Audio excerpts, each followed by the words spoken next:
Hello, welcome back. It's Jason Gaspar and Lindsay Gudger with Every Door Real Estate, and today we're talking about a unique addendum for a purchase sale agreement, the Escalation Clause.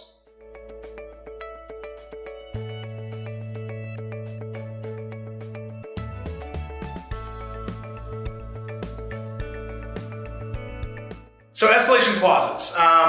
First off, I'll say this. If you haven't heard about this, if this is not something you know about and you're out in the market, either just diving in or starting to write offers and you haven't heard about this, you're working with the wrong person. This is part of the vast majority of offers that we write, and in a competitive marketplace, it's a requirement. So let's talk about what it is. Escalation clause essentially has two key elements. The first is, what's your max? So what is the absolute most you're willing to spend on this home? And the second piece of it is, what's your step? And the step is, how much more money are you going to give the seller than the next competing offer, if there is another one? And so we call that the step, and then you've got your max. It only kicks in, an escalation clause only kicks in when there's another offer on the table. So one of the elements to the escalation clause is the requirement that the seller has to give you the competing offer to review, so that you know that there, in fact, was another offer that basically activated your escalation clause and pushed you from your initial purchase price up to X dollars over the competing offer. Essentially, it's assurance that you're not overpaying for this property. I mean, you don't have to use them. You're welcome to go in there and throw a blind max offer out, and it's not what we suggest. We're not interested in having our buyers overpay.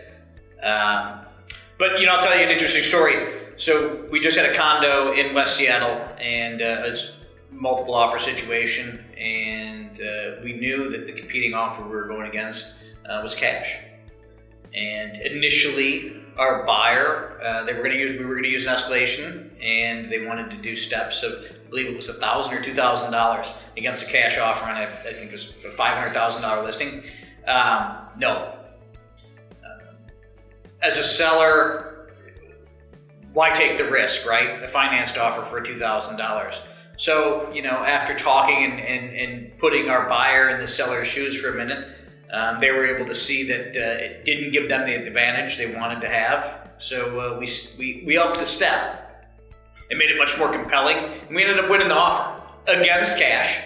For less than the buyer was ultimately willing to pay. And I think you touch on a really important point. If you're a buyer in this market, I'm going to protect your best interests as best I possibly can and explain to you the risks that you're taking. But if you can take a moment throughout the process and just put yourself in the seller's shoes to better understand the trade-offs they're making between your offer and another, it's going to help you. It's going to let you make a more competitive offer, a more educated offer more often than not. And bear in mind, especially when you're financing, ultimately the lender's deciding how much the home is worth. It still has to appraise. So you have that protection as well. It's Jason and Lindsay from Every Door Real Estate. Hopefully this was helpful. Have a great day. Thanks for watching.